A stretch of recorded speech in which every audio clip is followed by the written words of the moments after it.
This is Living Power with Dan Hurst.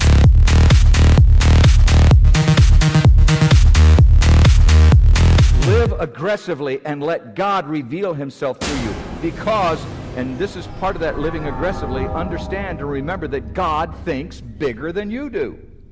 He thinks bigger than you do.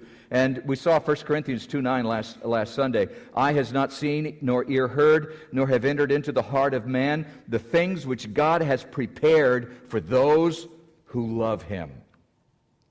Now that's an amazing promise from God. God's got some big things. Quit thinking so small. God thinks bigger than you do. Let him think bigger than you do.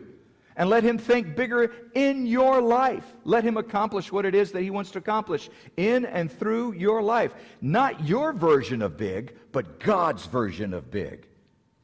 And let me tell you something. Your version of big is not very big compared to what God wants to accomplish. The things that God wants to do, the things that God wants to say in your life. And you may not even see the results of it.